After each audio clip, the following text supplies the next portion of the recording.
Hello there, and welcome to a slightly different type of video today. Today is about the Rugby League World Cup. Hell yeah! I'm your host, Super Saiyan Blue Lucario. Let's dive right in. Now, before you tell me, but Lucario, you're a gaming channel, you're a Pokemon channel, stay in your lane. It's not. What's this? To me, Rugby League is the best game of all time, and I'm going to talk to you a little bit about why I'm not as we go forward. But I have been, as you can see from the shirts behind me, I've been the season ticket holder at Wigan for over 20 years now. I've been following the game my entire life. I've played the game at all manner of levels, amateur, all the way through semi-professional, even international. This jersey I'm currently wearing is my match jersey from the Student World Cup in 2013.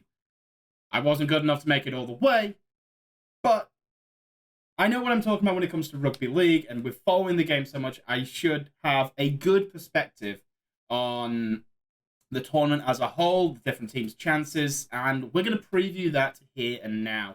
Starting with Group A, obviously, with the host being England. This tournament is held in England, which is going to probably add a huge factor in England's chances. In close games, having a vociferous home support behind you is going to add a hell of a lot of push, especially with the new coach in charge, Shaun Wane, who is a master motivator. When it concerns the big games, as a former Wigan coach, he would have those players fully ready when we played the local derby against St Helens, and I believe he will bring that same fire and determination to the players for this tournament, which could be the deciding factor of whether England finally break the duck and win for the first time. There has been wins in the past as Great Britain in the previous tournaments, but never as England. That is one monkey they need to get off their back and hopefully break Australian dominance. As far as the squad itself, there are a number of notable absentees due to injuries or surprising selections, to say the least, with certain club form being disregarded. But one thing we know about Shaun Wane is he knows how to get the best out of certain players, regardless if they're slightly out of form. Key players to look out for within the England squad, especially speaking, is the captain, Sam Tomkins, probably one of the most prolific outside backs created and developed in England for a generation. There are future talent coming through, including one who I will mention shortly, who could rise to the same level if given the opportunity over the years. Still very young prospect there. But Sam Tomkins as captain is going to be crucial to England's hopes and success within the tournament. We have a very strong forward pack as normal. It's a very big side compared to past England teams. You can see the kind of style that Shaun Wane goes for. Big, powerful, physical force. And considering the teams in the World Cup itself, that is going to be crucial to their chances. Some surprising new faces. Andy Ackers is a electric number 9, and will be very exciting to watch how he gets on. Probably sits behind the main hooker in Michael McAlorum. Again, one of Shaun Wane's former players at Wigan. Very aggressive, very nice, very controlling and organising figure. There's a lot of players like George Williams. Club form not as great this season, but his 2 best performances so far have both been in England jerseys this season under Shaun Wane. Coincidence? I don't know. A player to watch out for in the England squad would be Dom Young of the Newcastle Knights from Australia, the Australian competition. Phenomenal prospect, has shown already against Fiji that he fully deserves his place in the squad. And if given a chance to play a run of games, who knows, could be a future fan favourite. Alongside St Helens, as much as it pains me to admit, being a Wigan fan, but St Helens sensation, Jack Welsby, has been absolutely phenomenal since he broke into the scene a couple of years ago for St Helens. Has been part and parcel and a key figure in everything they've done right in winning 4 in a row, his contribution to the last few seasons. And again, is one I will very keenly stress to keep an eye on during the tournament itself. Next, we'll move on to Samoa. This is going to be a massive tournament for Samoa because it is by far and away their strongest side ever selected in any World Cup. Their past performances have led them either to be eliminated in the group stage or make it to the quarterfinals. They have never once made it past the quarterfinals. Is this the side to do it? Honestly, I think it could be. The main reason for this is their spine, their back line. It is made up of predominantly Penrith Panthers players from the NRL who are back-to-back reigning champions from this season. Having the familiarity as well is going to be a big factor in their success or failure. Because you're working with players you work alongside all season. It's not just international. While a lot of them are new to the international scene and haven't played that international level, which comes with its own set of pressures, they do play together frequently at Penrith, and being led around by the likes of Jerome Loai, especially at number 6, he will be crucial to their chances going forward. If Anthony Milford fires, potentially Samoa can really click and get going. And with outside backs like Brian Toto, Stephen Crichton, probably playing centre for them, and then just monstrous forwards as expected of a Pacific Island side, they really do seem to have the recipe for a big, big tournament. The question, though, that I have is can they turn club form into international form? With them being their strongest side ever named, the pressure will be on because the expectation is higher. Will they be like England football teams in the past and make a great team on paper, but fail to deliver? That's the biggest question. And with game 1 being what it is, that's going to be the first major indication of what to expect from the Samoan side and their genuine World Cup chances. Very, very powerful team, very explosive team. If the tournament goes how I predict it will in the group stages, I honestly think the quarterfinal that they could face if they get out of the group will be the biggest game of the tournament based on prospective opponents. But we'll get back to that later. The third team in Group A is France. Now, a lot of people I've seen in other prediction videos have basically said France will come bottom of the group. I'm going to disavow that straight away now for a couple of reasons. One, the squad itself, very experienced at international level, playing for France. And there are predominantly Catalan Dragons and Toulouse players in this squad. They make up the bulk of it, with the rest being more domestic players in the competition that exists within France itself, in the domestic side. Catalan and Toulouse both play in the UK Super League. Toulouse recently got relegated. Catalan have had very, very strong seasons recently and continued to build and build and build. The French game continues to go from strength to strength, and the players are showing that coming through the system. With the likes of Tony Gigot Tony Gigot has been around for years and very, very experienced half.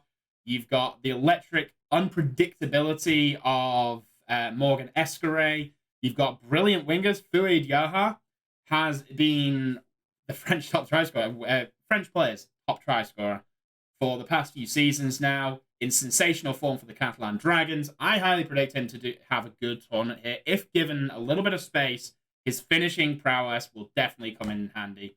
They have a big forward pack, not as mobile as some of the other teams in the competition, but it's a big pack.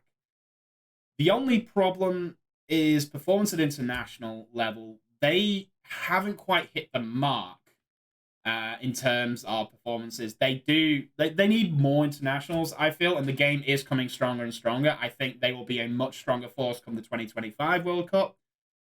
It's going to be a very difficult tournament for them to progress, especially based on their recent warm-up game against Tonga. It would give a good indication of how I think they might fare in the group, and their recent international earlier this year with England. I feel it's a mountain to climb for them to get out of the group, but not beyond them. And when we come to the actual predictions of the matches, I'll explain on that one. But definitely keep an eye on the French. They are not going to be easy beats, but that stubborn resistance, I don't know if it'll be enough to go through, but certainly keep an eye on them. The final team in Group A is Greece.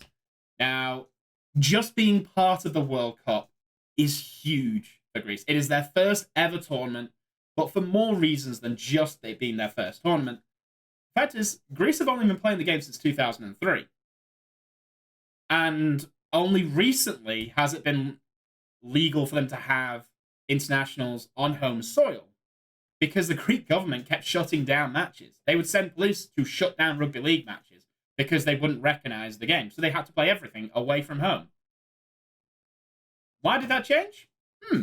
I wonder if qualifying for a World Cup had something to do with it. Finally recognising that, one, rugby league is a tremendous sport in its own right, but two, the Greeks actually have a future in the game and are developing.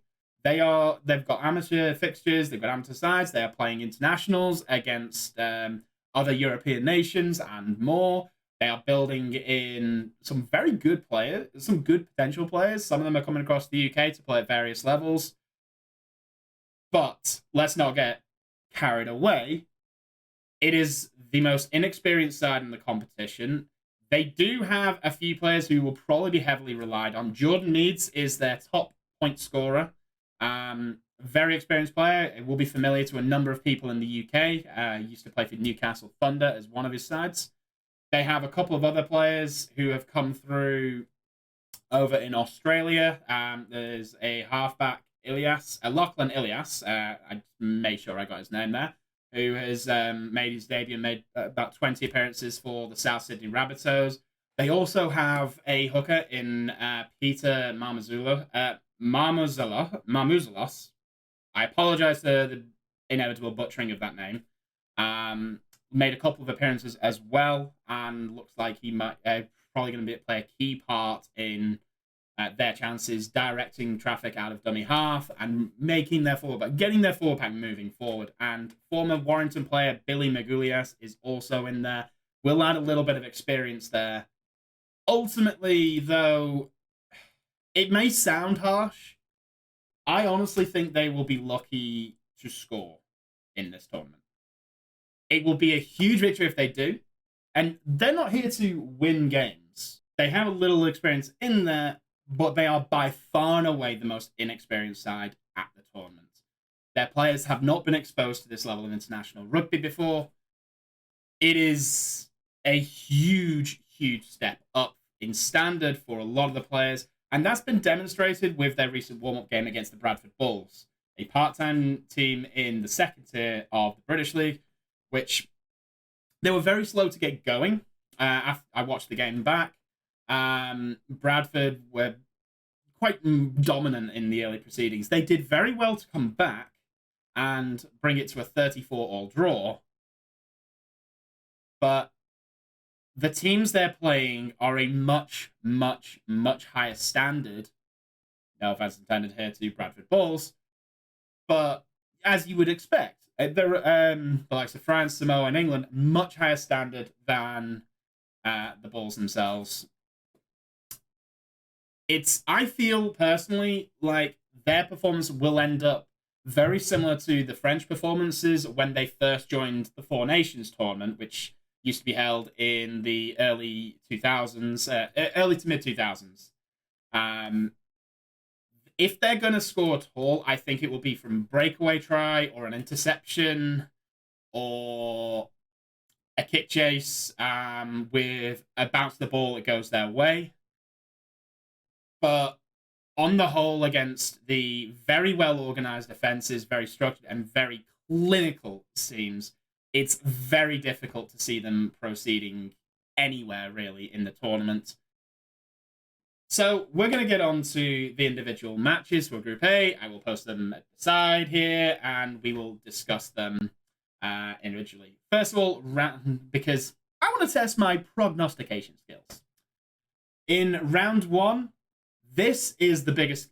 Well, there are two massive games for me in this group stage. The first one, round one, England versus Samoa. Now, I'm going to say this is going to end up. I'm going for 24-22 to England, and here's why. I feel under Sean Wayne, they will be ready for the challenge. They know what's coming against them, and they'll go out all guns blazing, England. I think they will get off to a fast start and go all in early doors. With the backing of the home crowd, I feel that they will push forward and get a few early points just to set the tone and the clinical nature of some of the players that they've got. In the likes of George Williams, I predict George Williams will have a big game in this one, certainly to determine England's chances. And I also feel like Tompkins, if Tompkins hits form, that should lend itself to a good early start. However, Samoa will hang tough. The reason I feel like Samoa will start slower is they haven't had a warm-up game. And a lot of the players are still newer to international, and the standard and the pressure is higher. Regardless of what happens at club level, international rugby league is a different kettle of fish. It's a different type of pressure. And with the added expectation, I feel like it might take a moment to get going, but they will. Things will slowly click for them during the game, and they will start to create chances. They will start to take chances as the game wears on. And while Sean Wayne values the side's bullying defense effectively, I feel like Samoa will start to find the cracks. England, I don't think are fully at the race yet. They're not fully on it. I think this will be a very good test to work on things to really sort out and iron out some deficiencies. Samoa will get a few points, and they will start to close the gap. I think England's fast start will be enough to carry them through. But I think Samoa will push it very close by the end. Almost a replica of the 2017 World Cup semi-final with England and Tonga. The other game in Game 1 is France versus Greece. This one, I think France will be going out. They know this one is one they should win. And I think they will go out and be very clinical, very early on, hit the ground running. I feel like Fuad Yaha will probably get a handful, probably 3-4 tries, definitely. And I feel it's going to be 60 points to 6. I think this is Greece's best chance to score a point in this tournament. I think they will get a breakaway try or an interception try. But France, far too powerful, far too skillful, and will absolutely dominate the fixture. In round 2, England play France. I feel like this is going to be very similar to their previous international earlier this year. Very competitive for 50 minutes, very close for the opening 50 minutes, but England's skill will shine through. Again, home crowd, and France start to tire against the speed of England. England have a lot more speed out wide, especially at the centres. I feel that's going to be a crucial battle there. So I think England are going to win that one 38-6.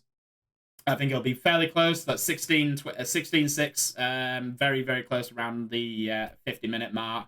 But a number of late tries will pull the game away.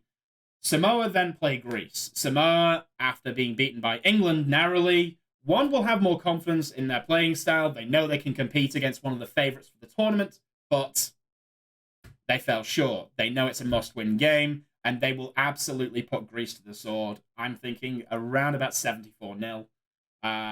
Absolute monster performance, and Greece just... I don't think they'll be able to live with the physicality of the Samoan side. We go to our final game, England versus Greece.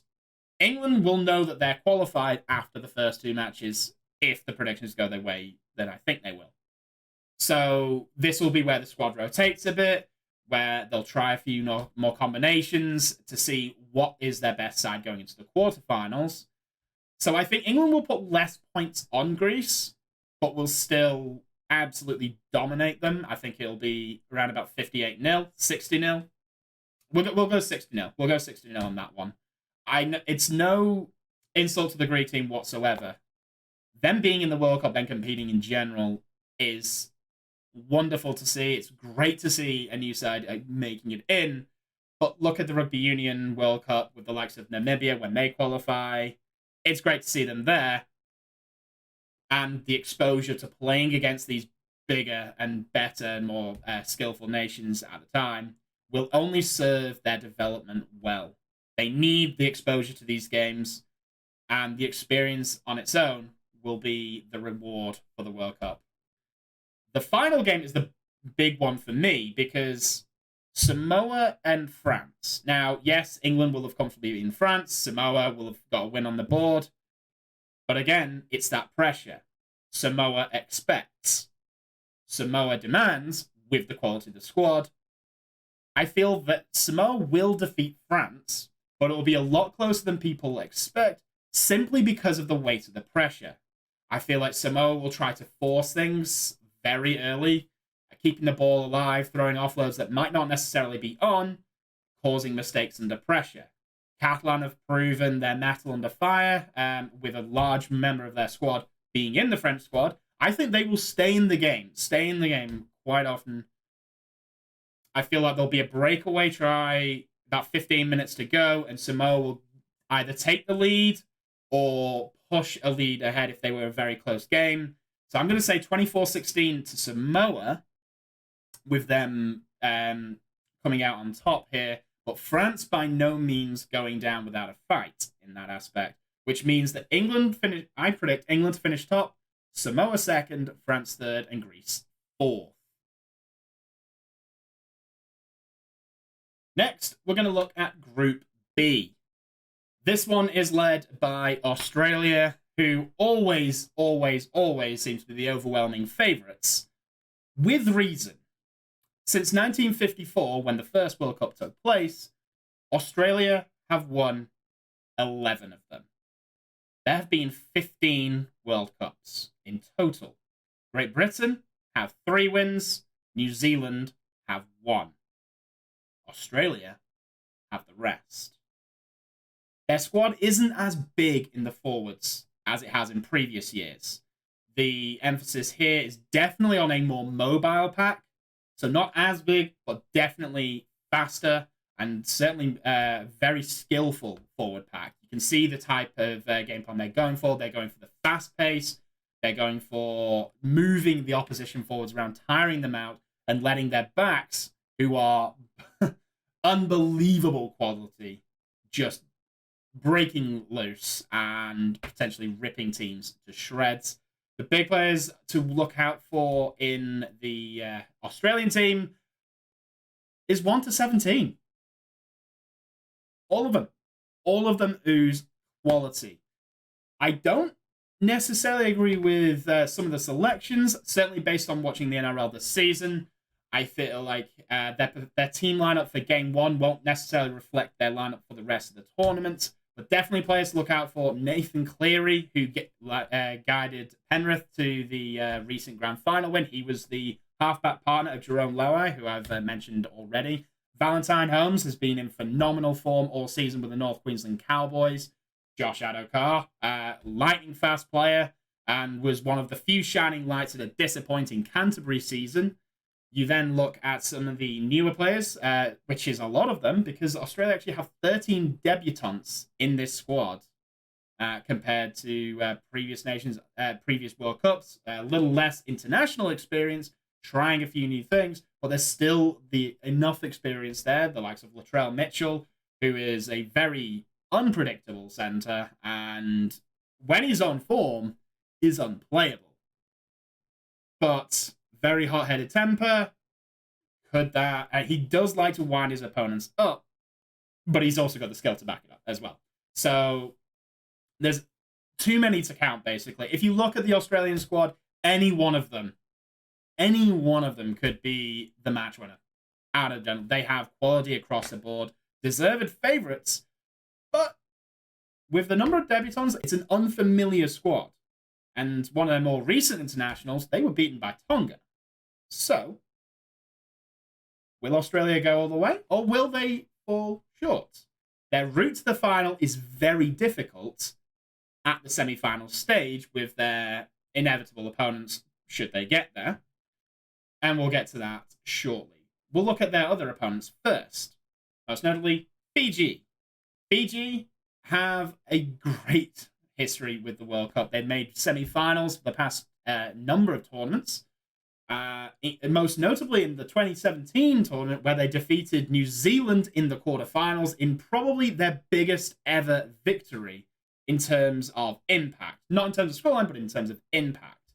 They have a number of fantastic players. Kevin Nagwama has been there, seen it all, done it all, and will be crucial to their success. Waka Blake is a fantastic winger from the Parramatta Eels who had a great season. That should be a very interesting one to watch how he goes. We have Tarek Sims, experienced head again. A lot of experienced players in their squad. Players familiar to the UK. You have King Vuniawa, a monstrous forward. Joe Lovadua is another key player, and William Kikau as well. So big forwards, again, lights them up, massive pack. The question I feel for these is going to be in the backs, whether they have the skill to unlock the defenses. They have power, they have speed.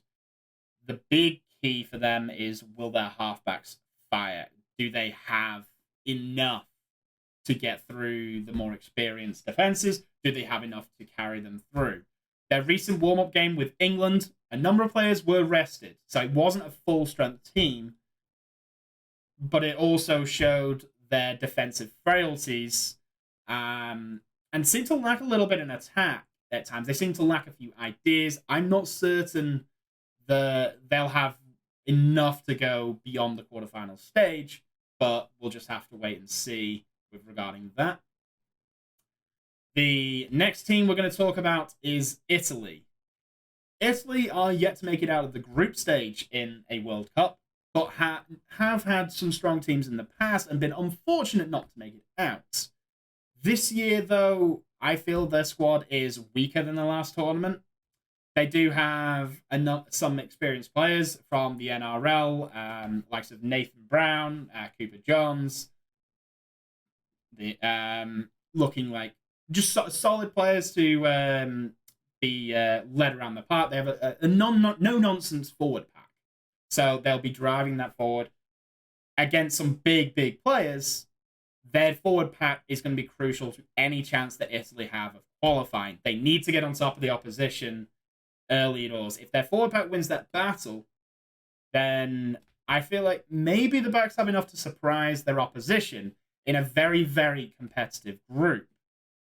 Finally, we're going to look at Scotland, the second of our home nations teams in the competition. Scotland have a weird affinity with internationals.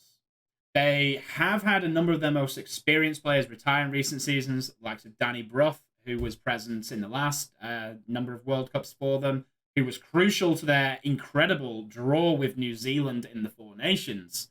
And about 10 years ago, 6 years ago? 6 years ago. Don't quote me on that one. It's around then. However, their warm-up game against the England Knights made things glaringly clear. They don't have the same level of experience out there. I don't think they have the same amount of quality, certainly out of the halfbacks at the minute, compared to previous World Cups. But it's a young side. There's a number of young players coming through. They'll take time to prosper at this level. They're still going to be competitive in their group. I think their defeat the England Knights, they'll be better for it. There were some promising moments from the Scots, but they just couldn't maintain the intensity for the full 80 minutes in that one. And I feel like that could well be their undoing in games that we would see as winnable in the tournament. Now we're going to have our prediction for the matches. So, prediction of the matches. First up, Australia versus Fiji. Fiji will go in with their absolute strongest side, but so too Australia. I think they're resting a number of players who were involved in the grand final, so it won't be as strong as it could be, potentially. But I feel they'll have more than enough class to overcome Fiji. I think their performance in internationals against Fiji will be testament to how the game will go. I feel like Australia will get a number of early scores because the defensive frailties of Fiji will be exposed in the same way that they were against England. But I feel like it'll be closer than that game due to the added quality that Fiji will be bringing into the game compared to that one with England. But I'm going for 44-8 to Australia over Fiji. I feel like Australia have far too much class and will show it in abundance. Definitely watch that game if you want to see rugby league skill at its finest. The second game is where Group B starts to get hard to call. Scotland against Italy. I think Scotland will be very competitive.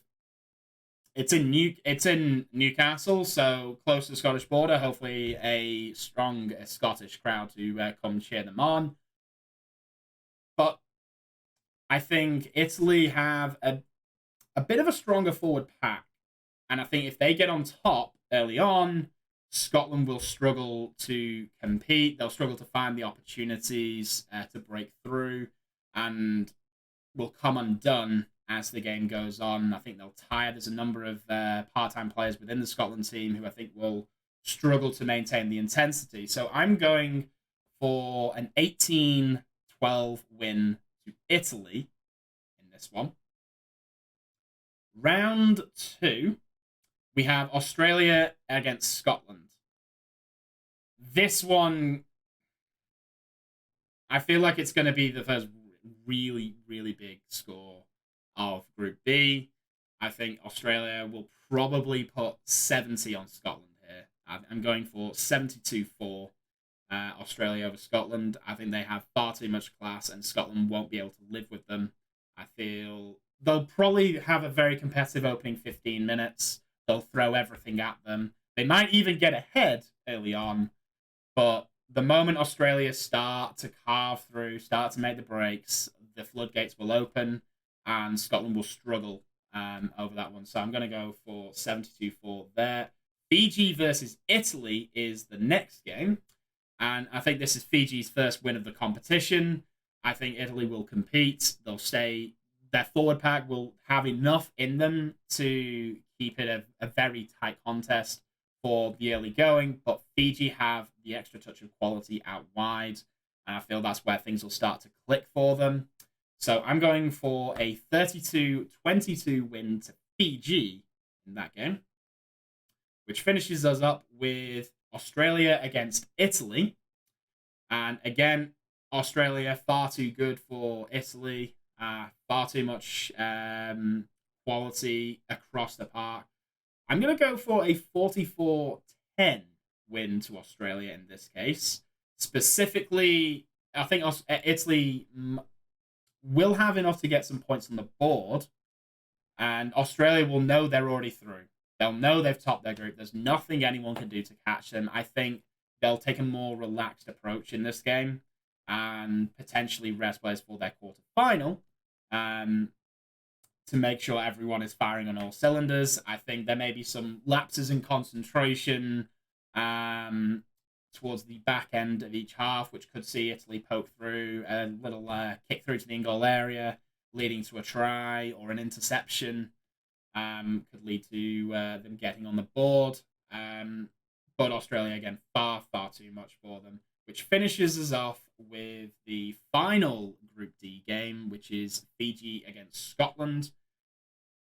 I think this is where Scotland will compete again for the early part of the game, but the physicality and stamina of the Fijians will overawe them.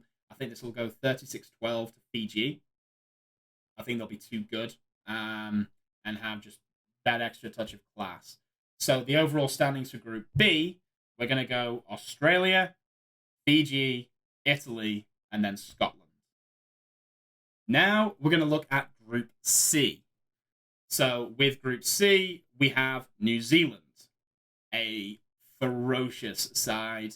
No matter what version of rugby you look at, whether it's rugby union or rugby league, they are a very strong team. Sometimes they fall short, as in a number of World Cup finals against the Australians. They don't always have enough in the tank to go the distance, except in 2008, which was an incredible final, to say the least. Their squad this year, is very settled. There's not as many debutants as Australia, so a number of experienced players in the squad.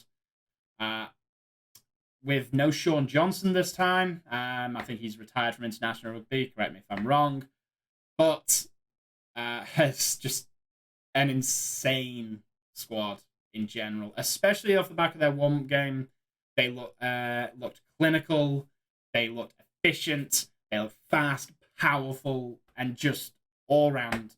I think like they look as close to the complete package that New Zealand have in a long time. They have a debutant in Sebastian Chris, who is going to be a very key figure to watch in terms of out wide. Much in the same way as Fouid Yaha for France, I think he's going to have the same kind of impact with New Zealand. We also look at Jordan Rapana is an experienced figure. You've got Jared Warrior-Haga, who's monstrous forward. Again, will be leading from the front with his massive years of experience. James Fisher-Harris is be a good player for them. And a number of the experience in the half as well. Kieran Foran will be a big one to look out for as well, among many others as well. They have, with regard to their group, I think they should probably walk through with minimal resistance. But when it gets to the knockout stages, that's where things get interesting. There are other opponents in Group B. We're going to start with the boys in green, Ireland. They're led by one of my actual coaches from the 2013 Student World Cup in Jed Corcoran, a very passionate individual who he wants players who want to play for Ireland, who are passionate about it. And I feel like that's been lacking in a number of the Irish teams more recently. It doesn't feel like the drive is there. Whereas this squad, it feels like it's there. It feels like you hear the interviews. You know how much it means to certain players to play. Some of them are part-time, yes. Michael Ward has given up his job as a teacher to play for Ireland in this World Cup. That's how much it means to these players. I feel like the forward pack is stronger than it has been in any of their previous World Cup appearances. The likes of Wiggins, Liam Byrne will be a very key figure in terms of going forward. They have some hotheads in the side, and James Bentley, if he keeps his temper in check, should be a key figure for them in terms of go forward, again with the forward side and that. We also can't mention the Ireland team without the mercurial Luke Keary of the Sydney Roosters. He will be the driving force. He will be guiding them around. He will be the master magician leading the Ireland team around the park. A lot of things will come through him. So the pressure will be on his halfback partner to make sure to try and take some of that the workload and responsibility off him. It's going to be a very tightly contested group. I do think Ireland have the strength in this side to go through. There's a number of experienced Super League players, a number of exciting young prospects from the Super League. Their outside backs in the likes of Toby King at centre is a very good player who's just recently joined Wigan. Has very good vision, and if he is able to find the space for his outside man on the wings, then Ireland should have some fun out wide, which I believe will possibly be in a senior as his wing partner. It depends on the side of the field that they're going to be playing. Ireland, I feel like they've got a good chance of going through, but their opponents in the group are no walkovers either. We're next going to talk about Lebanon. Lebanon made the quarterfinals of the last tournament. A little bit of NRL experience again, none more so than the likes of Mitchell Moses, who's probably going to be their go-to. Much in the way that Luke Keary is for Ireland, Mitchell Moses will be crucial to any chances that Lebanon have in terms of qualifying out of the group. They have a number of key individuals like Abbas Miski, who is in hot form at Wigan and has proven himself on the international stage for Lebanon on multiple occasions. He has a good try-scoring record for them. Josh Mansour, another experienced head in the Lebanese side. But will they hit the form? Will they not? They had a warm-up game against Wales where they looked pretty good. They did look pretty good, pretty solid, pretty efficient. But I think that their opponents in their group stage are going to be a step up from what they faced there. And I think they might be disappointed that they only beat Wales by 20 points in that game. The final team in Group C is Jamaica. Now, Jamaica, in a similar fashion to Greece, be amazed they've actually qualified for the World Cup for the first time. They have tried for a number of years. They have been in qualifying campaigns since 2008 and have failed at the last 3 tournaments to qualify, but finally made it, overcoming the USA in the qualifying group in their final match to make it to this year's tournament. They have a number of Super League stars in Aaron Jones Bishop, Ben Jones Bishop. Both of them have the experience there. Ashton Golding is going to be crucial as well. A former university teammate of mine, James Woodburn Hall of Halifax, will also be a good player to watch for his unpredictability and pace out wide. However, I think there'll be a more competitive version than Greece. I think they have stronger players overall, players of a higher caliber, and their group is slightly easier, I would say, than Greece's group. I feel like they have more of a chance of not only scoring, but potentially winning games in this group. So we're going to go through the fixtures. First of all, New Zealand against Lebanon. I feel like with New Zealand having the favourites tag, they'll want to come out firing in this game. Lebanon are no pushovers. And I think they will compete for a good while. I think New Zealand will eventually overawe them. So I'm going to go for 42-18 to New Zealand in this one. I feel like New Zealand will either run up an early unassailable lead, ease off, which will allow Lebanon to get a few tries back, or it could go tit for tat with New Zealand getting the breakaway after halftime and kicking on from there. Ireland against Jamaica. It's going to be a tough one to call based on Jamaica's warm-up game against Cumbria. I feel like there's a number of areas that they certainly will look at to improve from that one going into the Ireland game. I think Ireland will have enough to get the job done. It won't be an easy game. I think it could end up being a similar outcome to the New Zealand-Lebanon game. So I'm going to go for 38-12 to Ireland over Jamaica. I feel like it'll be a very close game up to halftime, probably about 14-12, something along those lines. But then Ireland kick on in the second half to pull clear on that result. In game 2, we have New Zealand against Jamaica. I think this one will be a big scoreline. I feel like Jamaica will get on the board. They have pace for the breakaway tries that we've looked at in the past. I think certainly Ben Jones Bishop will be one of those to look at. I think New Zealand have far too much class, and they'll want to guarantee their progression through the group. They'll want to make sure of it. So that there's no chance at all of them facing Australia or slipping up and facing Australia in the quarterfinals. So I feel like this one's going to be 74-4 to New Zealand. I think just too much quality. But Jamaica will get on the board. I'm pretty confident on that. And they'll give as good as they've got. They will give every single bit that they've got. And I look forward to the Jamaican efforts in that game. I look forward to just getting the chance to actually play New Zealand. It doesn't come around very often for those guys, so hopefully they enjoy the experience.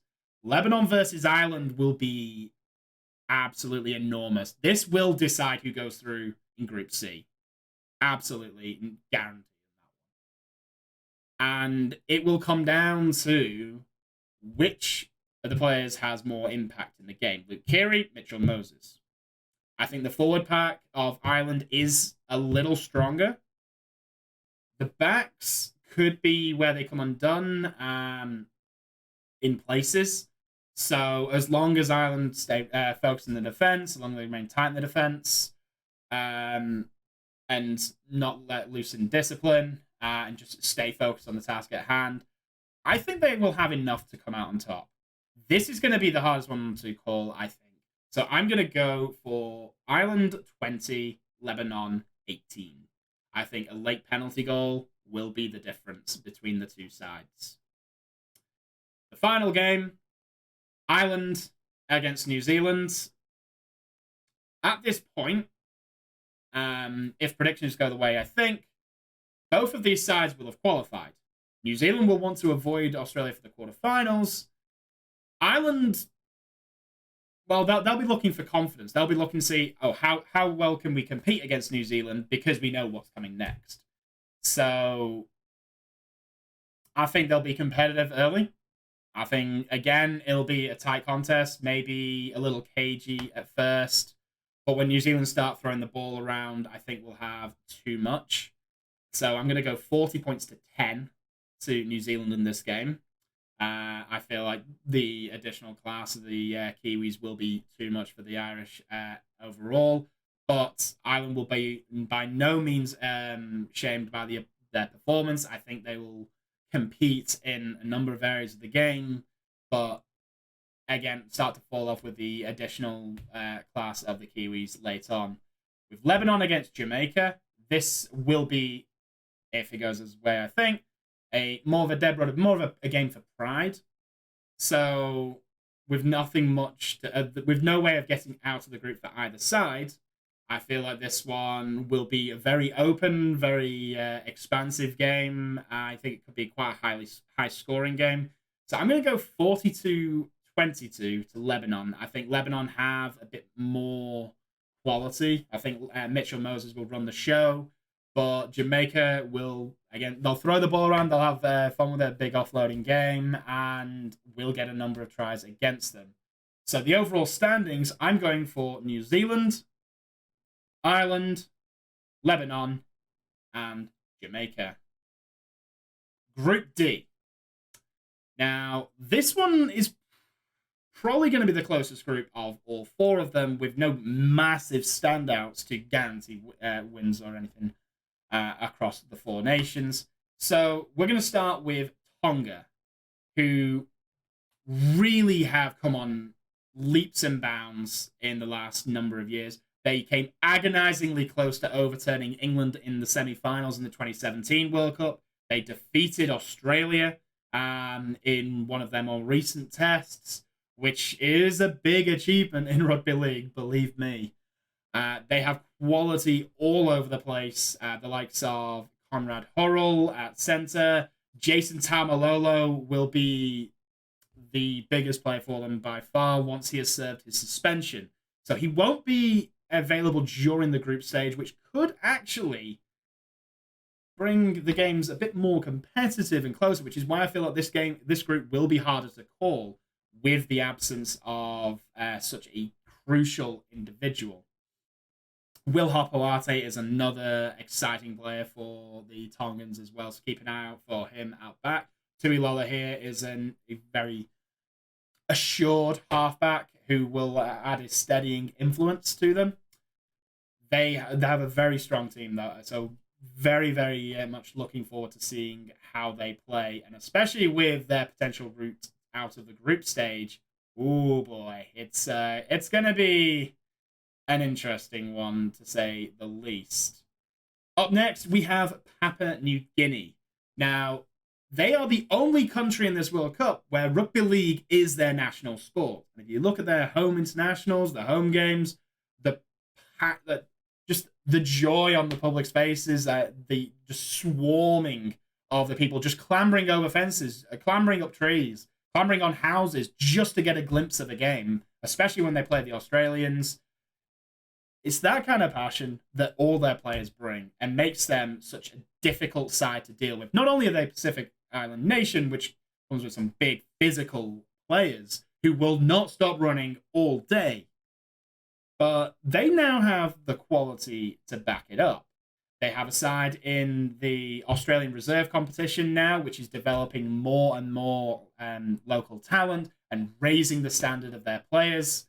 You also have the son of Papua New Guinean legend Adrian Lam in Lachlan Lam at halfback, who will probably be the leader, the player to lead them around the park, really. I think he'll be a crucial player there.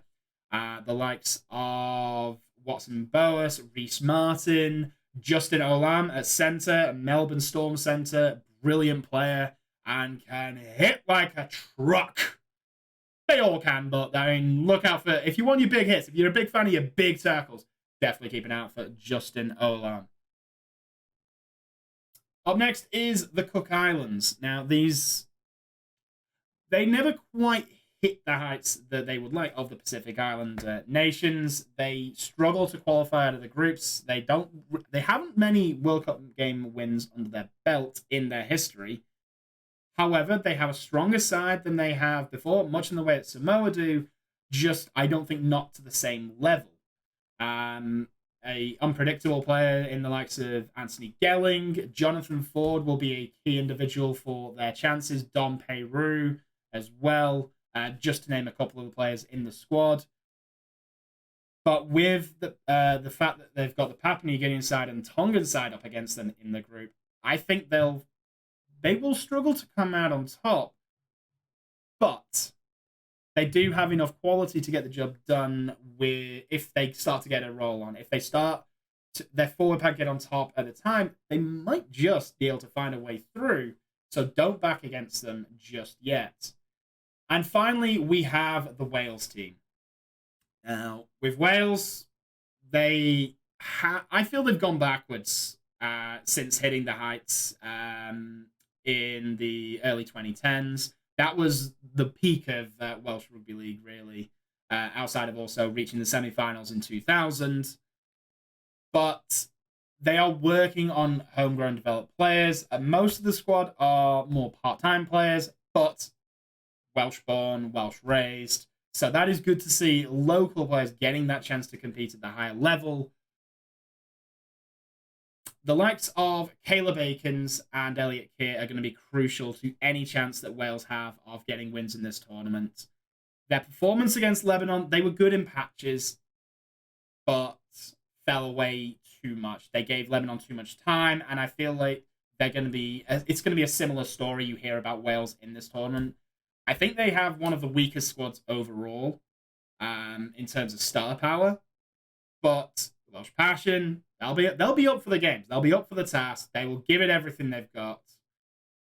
Will it be enough to overcome the three very, very physical sides they'll play? I don't know.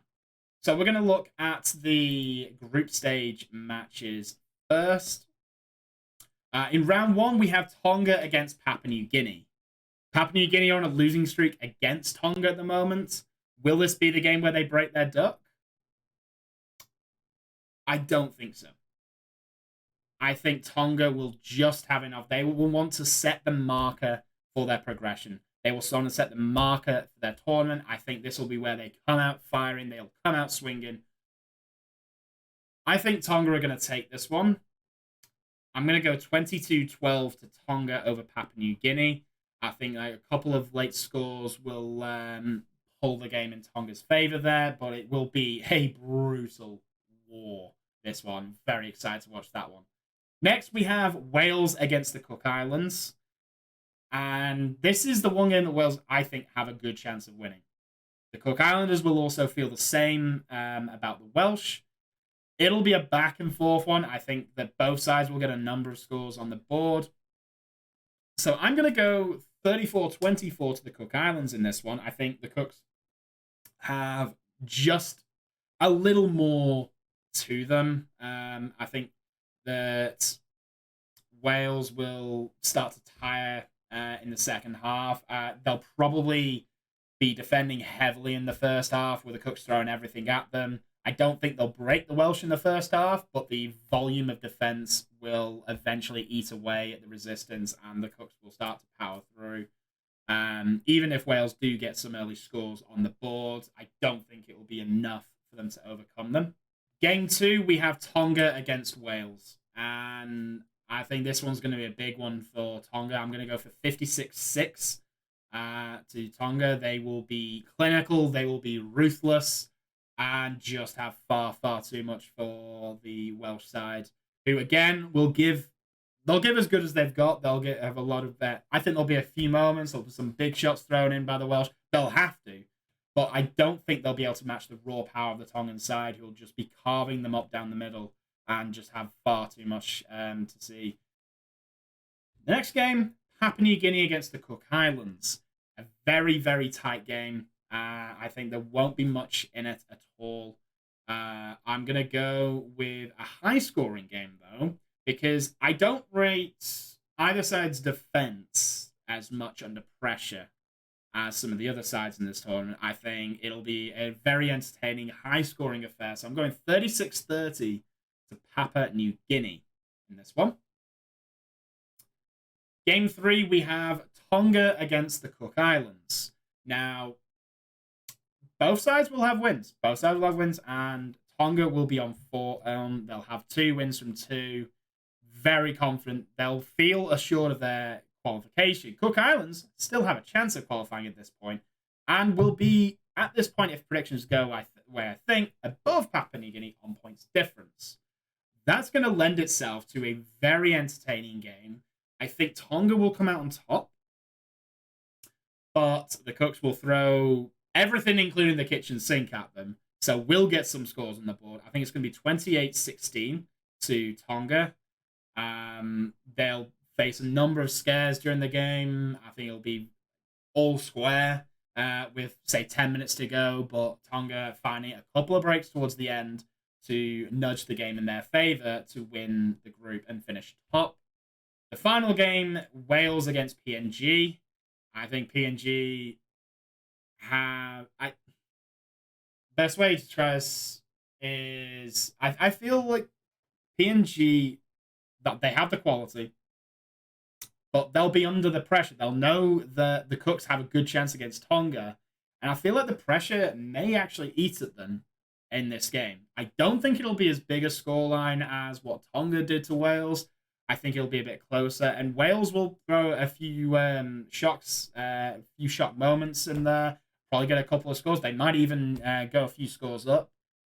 But if Papua New Guinea are switched on, I think they'll have too much overall. So I'm going to go for 42-20 to Papua New Guinea over Wales here, which will give PNG the second spot. So we'll have Tonga at the top, Papua New Guinea second, Cook Islands third, with Wales coming bottom of the group.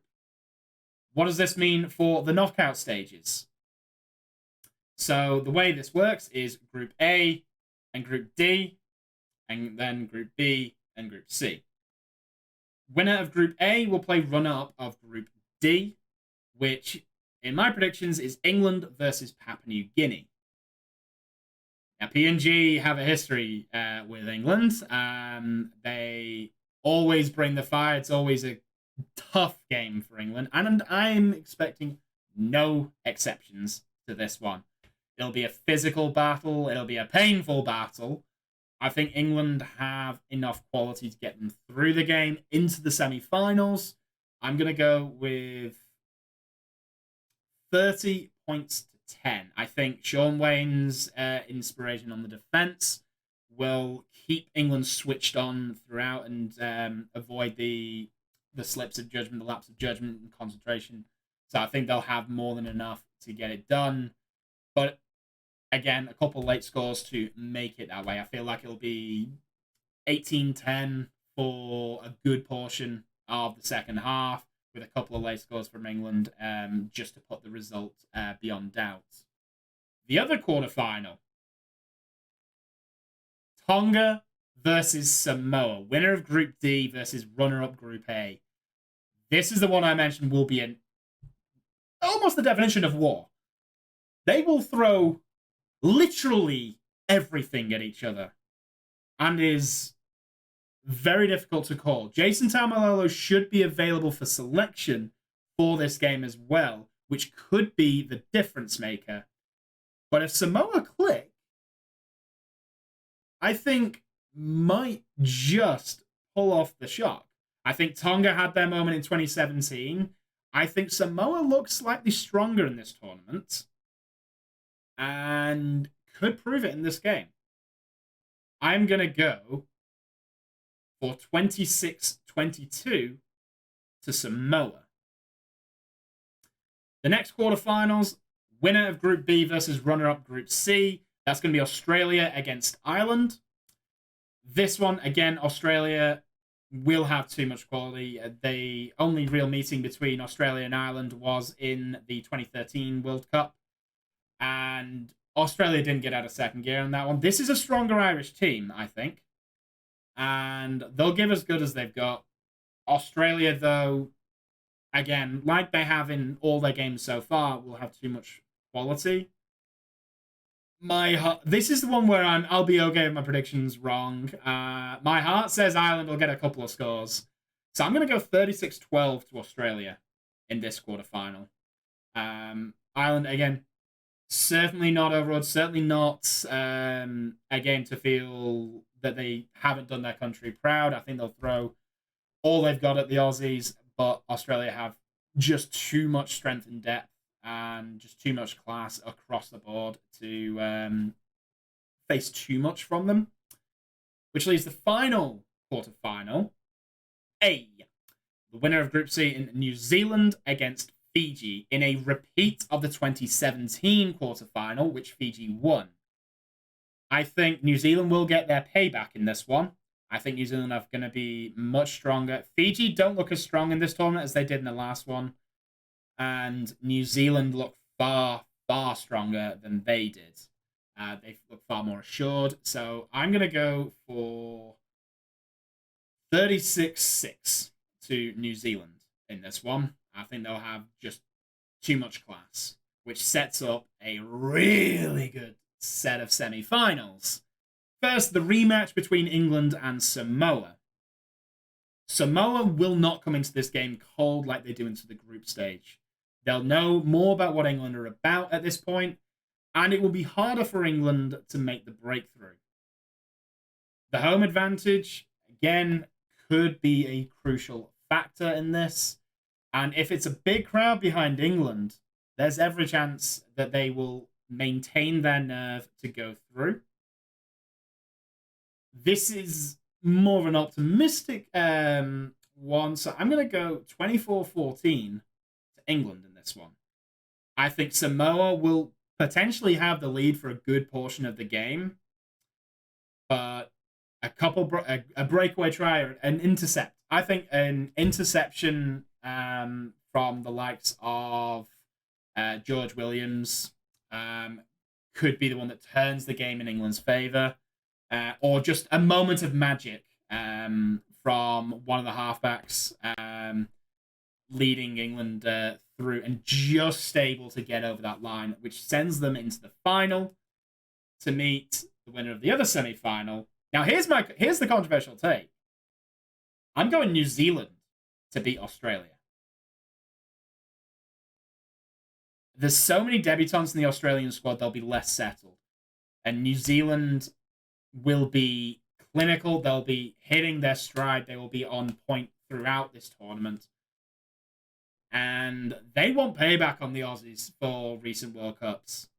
And I think they'll get it. They have a phenomenal coach in Michael Maguire who knows how to get the job done and knows how to get the win. I think they'll have enough. I think this could be extra time. I'm saying 17-16 to New Zealand after extra time on this one. Potentially extra time on that, or a late drop goal to win it. Which leaves a final of England versus New Zealand. Now, obviously, I've been raised in England, so the heart has to say England, but the head, I feel like New Zealand might have the edge. I think their squad looks a little stronger, but it will be a very low-scoring affair. I think defenses will rule the show on this one. I'm going to go 10-6 to New Zealand in the final, but it could go either way. And these are just my opinions on predictions. Let me know down below who you think will win the tournament. If you disagree with any of my opinions, please share them in the comments as well. I want to know what everyone else's predictions are for this tournament. This is all good fun. This is just my opinion. my experience spending within Rugby League, but I mean, hey, it's still there. But let me know what you guys think. We'll also preview some of the games going forward as well. Maybe a recap of the fixtures as well. So keep an eye out for that dropping on the channel too. But until next time, it's time for me to have a cup of tea.